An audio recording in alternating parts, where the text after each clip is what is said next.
Това е ужасният начин, по който трябва да се прибираме всеки ден от 4 години.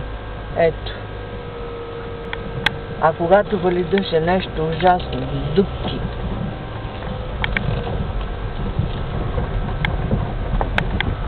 От едната и от другата страна. Комплекса е така.